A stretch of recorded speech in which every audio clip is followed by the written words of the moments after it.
میری چاروں بیویاں بانجھ تھیں اور میں بہت ہی امیر ترین مرد تھا۔ میری عمر 40 سال ہو گئی تھی اور مجھے اولاد کی شدید خواہش تھی۔ ایک دن میرا دوست مجھے کوٹھے پر لے گیا اور کہا کہ یہاں ایک لڑکی پیسے لے کر بچہ پیدا کر دیتی ہے۔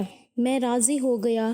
جب میں اس لڑکی کے پاس گیا تو میرے سر پر آسمان گر پڑا، کیونکہ میں بہت امیر تھا اور 4 شادیاں کر لیں لیکن اولاد نہ ہوئی۔ پھر ایک دوست نے کہا کہ طوائف پیسے لے کر بچہ پیدا کر دیتی ہے۔ میں نے اس عورت کو گھر بلا کر اس کا نقاب اتارا تو میرے اوزان خطا ہو گئے، کیونکہ میں اپنے دوست کے ساتھ جس جگہ آیا تھا وہاں کی راتیں جاگتی تھیں اور دن سوتے تھے۔ ہر طرف گانوں کی آواز اور ڈھولک کی تاب کے ساتھ گھنگرو کی آواز بھی آ رہی تھی۔ میں اپنے دوست کے ہمراہ تیزی سے قدم اٹھاتا ہوا جا رہا تھا۔ اس وقت میرا دل بہت تیزی سے دھڑک رہا تھا۔ میں امیر شخص تھا، میرے پاس دولت کی کوئی کمی نہیں تھی، لیکن یہ بھی سچ تھا کہ میں عیاش پرست ہرگز نہیں تھا۔ بازار حسن سے مجھے کوئی غرض نہ تھا، بلکہ میں تو گردن نیچے کر کے چل رہا تھا، کہیں مجھے کوئی پہچان نہ لے، کیونکہ میرا شمار اسلام آباد کے بڑے بڑے بزنس مین میں سے ہوتا تھا۔ مجھے تو اپنی عزت کے لالے پڑے ہوئے تھے۔ یہ میری بہت بڑی مجبوری تھی جو کہ مجھے یہاں لے آئی۔ کافی پرانی عمارتیں تھیں، چھوٹی چھوٹی گلیاں تھیں، ہر 2 منزل عمارت سے ناچ گانے کی آوازیں گونج رہی تھیں۔ عمارتوں کے باہر منہ میں پان دبائے اس کوٹھے کے دلال کھڑے گاہکوں کو اپنے کوٹھے میں جانے کا کہہ رہی تھیں، ساتھ ہی بے باک سے جملے بول رہی تھیں: صاحب، ہمارے کوٹھے کو عزت بخش کے تو دیکھو، آپ کی طبیعت حشاش بشاش ہو جائے گی۔ یہ سب باتیں سن کر خوفت اور شرم سے میرا چہرہ سرخ ہو گیا تھا۔ میں نے کبھی ایسی گفتگو نہیں سنی تھی۔ لگتا تھا جیسے کوئی کاروباری کپڑے کا بازار ہو اور دکاندار اپنی چیزوں کی تعریف کر کے اسے بیچ رہا ہو۔ کیا عورت اتنی سستی ہے اور معمولی سی چیز تھی۔ بہرحال میں دل ہی دل میں دوست کی بات مان کر بہت پچھتاتا آ رہا تھا۔ مجھے یہاں آنا ہی نہیں چاہیے تھا، یہ بہت بڑی غلطی تھی۔ میرا جی چاہ رہا تھا کہ میں یہاں سے واپس چلا جاؤں کہ جب ایک کوٹھے کے پاس جا کر میرے دوست نعمان کے قدم رکے تھے۔ اس سے پہلے کہ میں انکار کرتا، نعمان نے میرا ہاتھ پکڑا اور اس عمارت کی سیڑھیاں چڑھنے لگا۔ سیڑھیاں سیمنٹ کی بنی ہوئی تھیں، سیڑھیوں کی دیواروں پر پان کے داغ لگے ہوئے تھے، عجیب سی بدبو پھیلی ہوئی تھی۔ ہم لوگ اوپر گئے تو صحن میں سفید چاندی بچھی ہوئی تھی اور شراب اور گلاب کے پھولوں کو ملا کر ایک عجیب سی بدبو کا احساس مجھے ہوا تھا۔ سامنے سفید چاندنی پر سرخ رنگ کے تکیے پر ٹیک لگائے شائقین اس لڑکی کا رقص دیکھ رہے تھے۔ وہ لڑکی پاؤں میں گھنگرو پہنے گیت اور گانوں کے دھنوں پر رقص کر رہی تھی۔ سامنے ایک کونے پر ہارمونیم اور ڈھولک والے بیٹھے تھے جو الگ سے ہی اپنا ایک راگ بجا رہے تھے۔ سامنے تخت پر ایک ادھیڑ عمر خاتون منہ میں پان لیے اس لڑکی کے رقص کو دیکھتے ہوئے پاؤں پھیلا رہی تھی۔ مجھے وہاں کا ماحول دیکھ کر وحشت سی ہوئی۔ میں نے نعمان سے کہا کہ چلو یہاں سے، مجھے یہاں کوئی بات نہیں کرنی۔ تو وہ کہنے لگا، ارے مرد بنو، کیوں اتنا گھبرا رہے ہو؟ یہ کہہ کر وہ مجھے اس تخت پر بیٹھی عورت کے پاس لے گیا۔ وہ شاید نعمان کو جانتی تھی۔ مجھے اس کے ساتھ دیکھ کر سر سے پاؤں تک نعمان سے آنکھوں کے اشارے سے پوچھنے لگی، یہ کون ہے؟ نعمان نے کہا، میرا دوست ہے، اسے حسنہ سے ملواؤ، اولاد چاہیے اسے۔ اس نے ادھر میرے آنے کی فوراً اصل وجہ بتا دی۔ اس عورت نے پہلے گلدان میں پان کی پیپ پھینکی، پھر مجھے دیکھنے لگی، کہنے لگی، بیٹھو میاں، یوں کھڑے کھڑے تو بات نہیں ہوگی نا تم سے؟ میں وہاں رکنا ہی نہیں چاہتا تھا، بس میری مجبوری اور بے بسی مجھے یہاں لے آئی تھی۔ میں تخت کے ایک کونے پہ جا کر بیٹھ گیا۔ وہ کہنے لگی، دیکھو صاحب، میں پیسوں میں کمی نہیں کرتی، پورے سال لڑکی میرے کام کی نہیں رہتی، تیرے بچے کو اپنے وجود میں پالے گی تو ظاہر ہے کما کر تو نہیں دے گی نا، اس لیے 10 لاکھ لوں گی، آدھی رقم پہلے دینی پڑے گی۔ میرا دل اب بھی اندر سے بے چین تھا۔ میں نے ایک نظر نعمان کو دیکھا تو وہ مجھے اطمینان دلانے لگا۔ میں نے کہا کہ میں لڑکی کو یہاں نہیں رکھوں گا۔ وہ کہنے لگی کہ پہلے 15 لاکھ۔ میں نے جیب سے اپنی چیک بک نکالی اور 15 لاکھ کا چیک اسے دے دیا۔ میرے لیے پیسوں کا کوئی مسئلہ نہیں تھا۔ اس عورت کی آنکھیں پھٹی کی پھٹی ہی رہ گئیں جب اس نے 15 لاکھ کا چیک دیکھا۔ پھر وہ مجھے دیکھ کر مسکرانے لگی۔ پھر اس نے ایک لڑکی کو پکارا، ارے او چنبیلی کہاں مر گئی؟ اس کی ایک پکار پر وہ لڑکی اس کے پاس آ گئی۔ وہ سانولی سی لڑکی چہرے کے نقوش میں کشش تھی۔ کہنے لگی، حسنہ کا گاہک ہے، اسے کہو کہ تیاری پکڑ لے۔ اس سے پہلے کہ وہ چنبیلی نامی لڑکی حکم کی تعمیل کرتی ہے، میں نے اسے کہا کہ پہلے میں لڑکی دیکھنا چاہتا ہوں۔ لڑکی خوبصورت ہونی چاہیے، مجھے بچہ خوبصورت چاہیے۔ میری بات سن کر وہ عورت کہا لگا کر ہنسنے لگی۔ ہاں جا کر دیکھ لو، ہوش نہ اڑ جائیں تو کہنا۔ جا چنبیلی صاحب کو حسنہ کا دیدار کرواؤ۔ وہ چنبیلی مجھ سے کہنے لگی، آئیے صاحب۔ میں کھڑا ہو گیا اور اس چنبیلی نامی لڑکی کے ساتھ چلنے لگا۔ وہ لڑکی مجھے ایک کمرے کے باہر چھوڑ کر چلی گئی۔ پہلی بار میرا دل بڑے زور زور سے دھڑک رہا تھا۔ اس اولاد کی حصول کی خواہش نے مجھے کہاں جا کر کھڑا کر دیا تھا۔ ایسی حالت تو میری کبھی اپنی بیویوں کے کمرے میں جاتے ہوئے نہیں ہوئی تھی۔ شاید بات جائز یا ناجائز کی نہ تھی، میرے لیے جائز ہے، اور یہ لڑکی اب تو میرے بچے کو اپنے کوکھ میں جنم دے گی۔ لیکن میری بے بسی تھی کہ میں اس راہ کو چننے پر مجبور تھا۔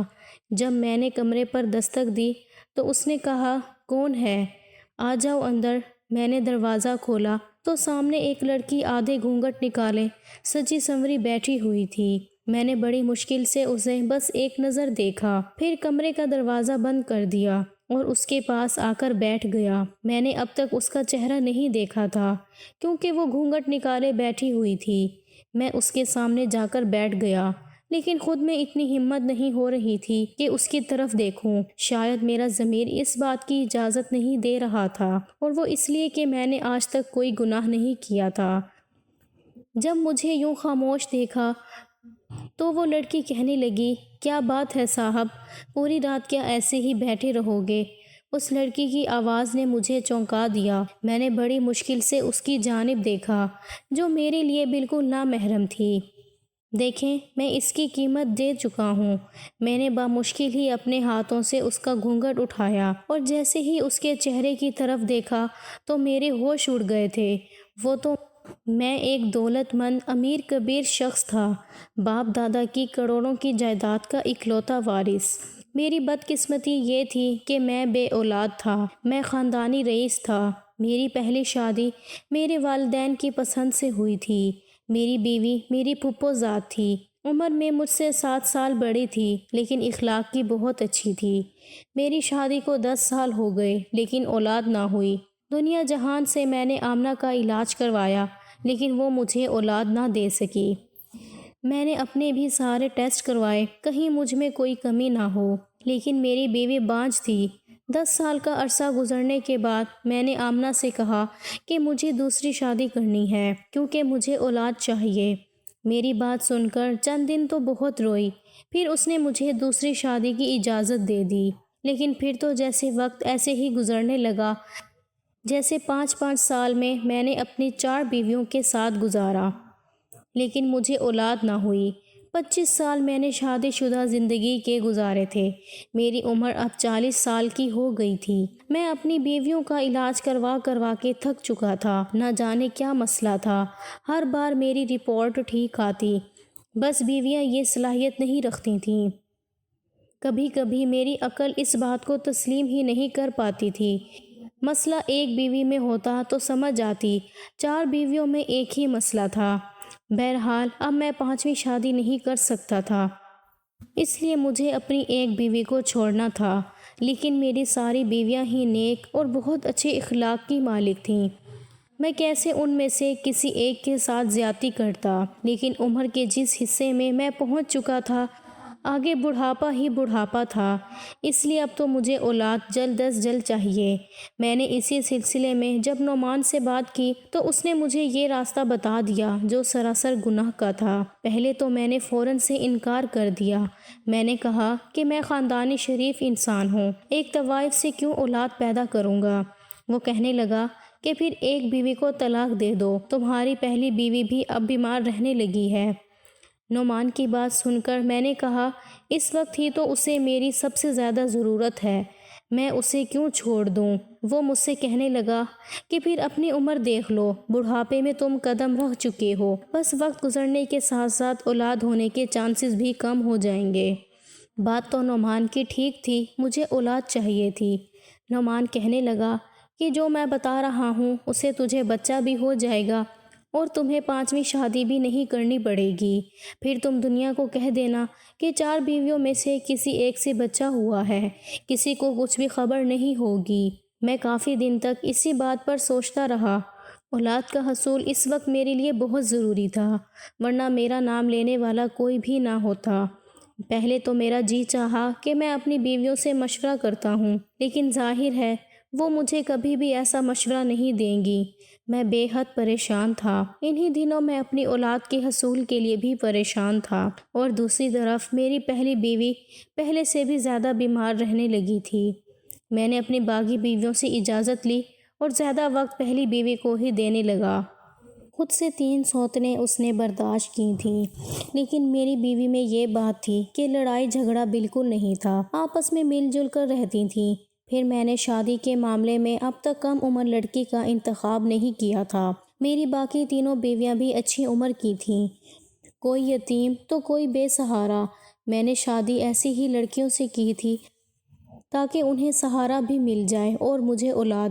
لیکن قسمت کا عجیب ہی کھیل تھا کہ چاروں ہی بیویوں میں مسئلہ تھا، لیکن مجھ میں نہیں۔ میں بے حد پریشان تھا، میں کسی بھی بیوی کو چھوڑنا نہیں چاہتا تھا، لیکن جو نعمان نے راستہ بتا دیا تھا اس سے بھی میرا دل نہیں مان رہا تھا۔ لیکن بہت سوچ بچار کے بعد میں آخر کار اس فیصلے پر پہنچ ہی گیا کہ نعمان کی بات مان لوں، اس میں کوئی حرج نہیں، اس لیے اس کے ساتھ کوٹھے پر آ گیا۔ لیکن جب میں نے اس لڑکی کو دیکھا تو میرے ہوش اڑ گئے تھے۔ اسے دیکھتے ہی میں کمرے سے باہر نکل گیا، پھر اس کوٹھے پر نہیں رکا۔ نعمان نے مجھے پکارا اور پکارتا رہ گیا، پوچھتا رہا کہ علی تمہیں کیا ہو گیا ہے، لیکن میں نے کوئی جواب نہیں دیا۔ تیز قدموں سے اس بازار حسن سے نکل کر اپنی گاڑی میں بیٹھ گیا۔ میں نے نعمان کے آنے کا انتظار نہیں کیا، ڈرائیور سے کہا کہ گھر چلو۔ پورا راستہ میں بے چینی سے کاٹتا گیا، ایک پل مجھے چین نہیں آ رہا تھا۔ گھر آ کر میری بے چینی بدستور قائم تھی۔ میں آج کسی بھی بیوی کے کمرے میں نہیں جا پایا تھا، ڈرائنگ روم میں بیٹھا سگریٹ پیتا رہا۔ آدھی رات گزر گئی اور میرے دماغ کی الجھن بڑھنے لگی تھی۔ جب میری پہلی بیوی ڈرائنگ روم میں آ گئی، مجھے کہنے لگی علی کیا بات ہے، سوئے نہیں آپ؟ میں نے ایک نظر اس کی طرف دیکھا، پھر نفی میں سر ہلا دیا۔ وہ میرے پاس بیٹھ کے کہنے لگی آج کیا پریشانی ہے آپ کو؟ میں نے ایک نظر اس پر ڈالی جس کا میرے پیچھے 25 سال کا ساتھ تھا۔ وہ اب بیمار رہنے لگی تھی۔ میں نے اس کا ہاتھ تھاما اور کہا تمہاری طبیعت کیسی ہے؟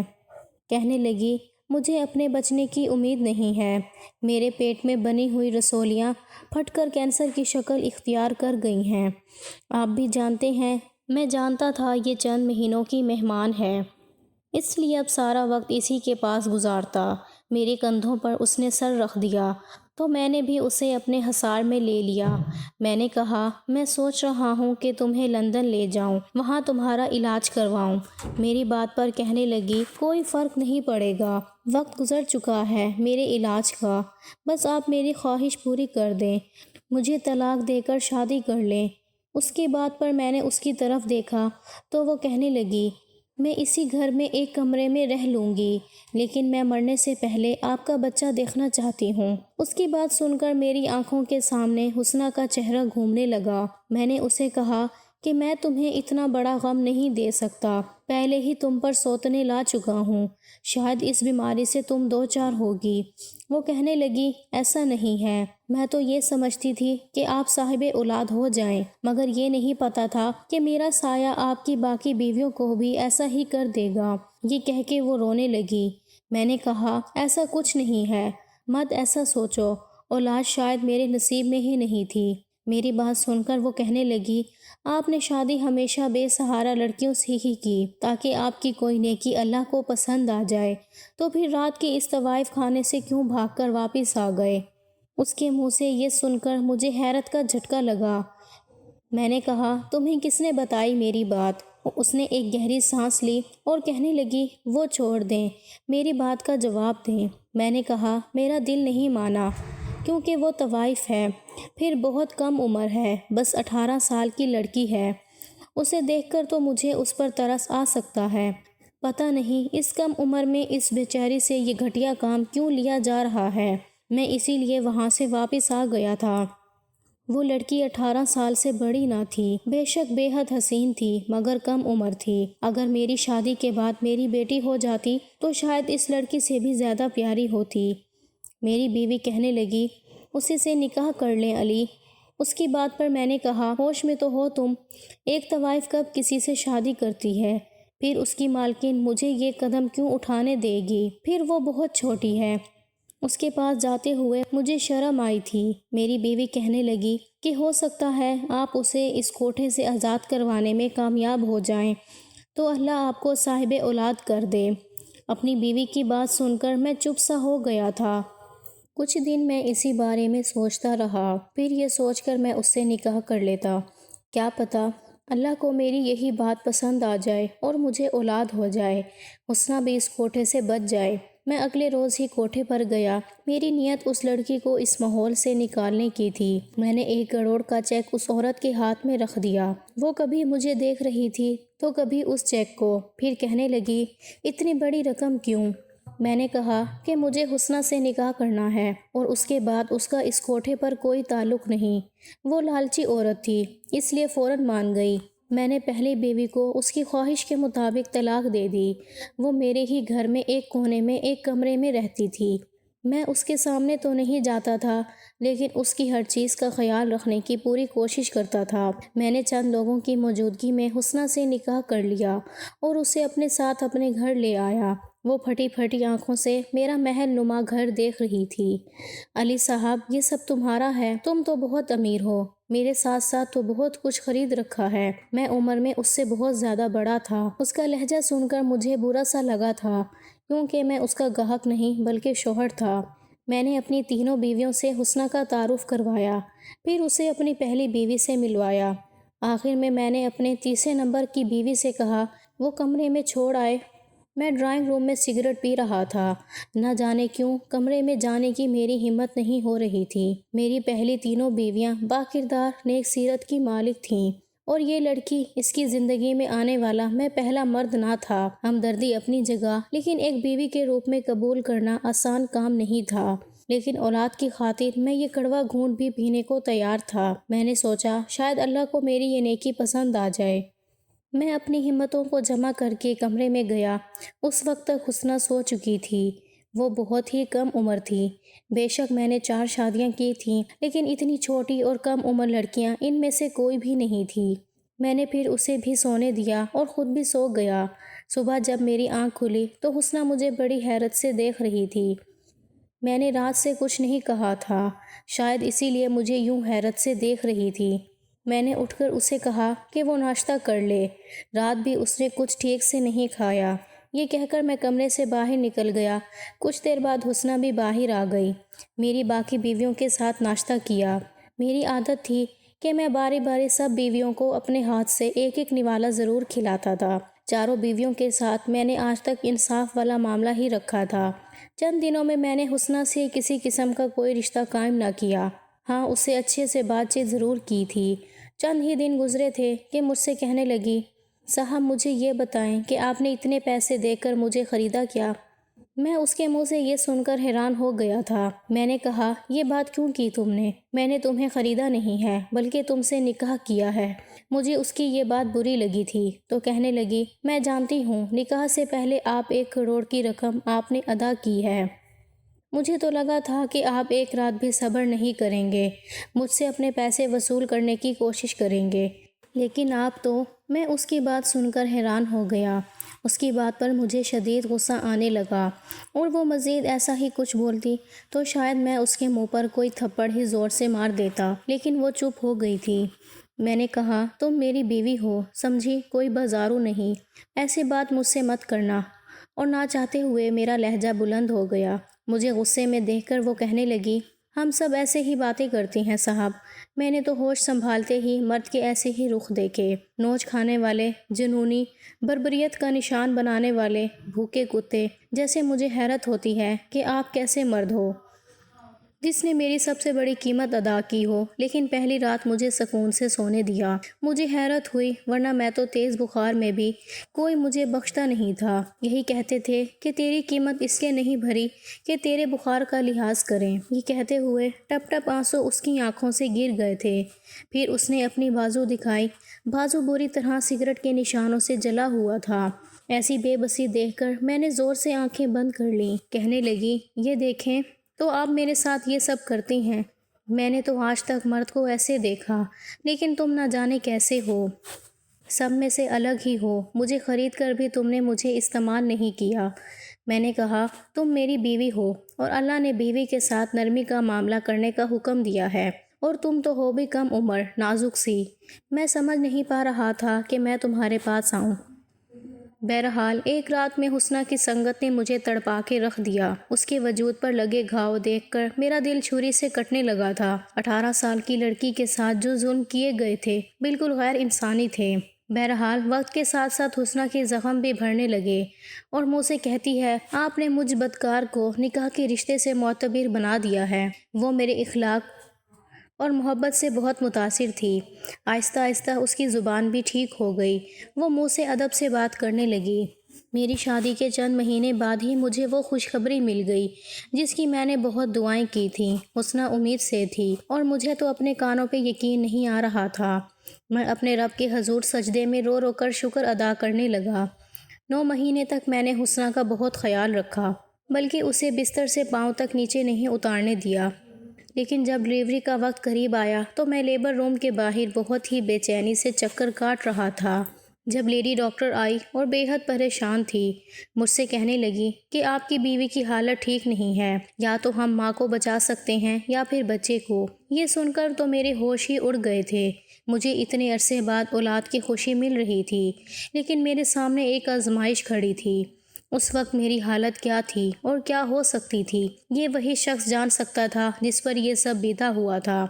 میں نے اپنی آنکھیں بند کر لیں۔ میں نے کہا، آپ ماں کو بچا لیں، بچے کا اللہ مالک ہے۔ وہ لیڈی ڈاکٹر اندر چلی گئی، اور میری آنکھوں سے آنسو بہنے لگے۔ بے شک میری پہلے سے 3 بیویاں اور بھی تھیں، لیکن میں اپنی خواہش کی خاطر کسی کی جان لینے کا سوچ بھی نہیں سکتا تھا۔ میرے آنسو میرے بس میں نہیں تھے، اس لیے بہنے لگے۔ کچھ ہی دیر بعد لیڈی ڈاکٹر باہر آئی۔ میں نے اس سے پوچھا، میری بیوی کیسی ہے؟ تو وہ کہنے لگی کہ ماں اور بیٹا دونوں ہی خطرے سے باہر ہیں۔ یہ سن کر تو حیرت کا جھٹکا لگا تھا۔ میں بہت خوش ہوا تھا جب نرس نے میرے کانپتے ہاتھوں میں میرے بیٹے کو ڈالا تو اسے سینے سے لگا کر میں پھوٹ پھوٹ کر رونے لگا۔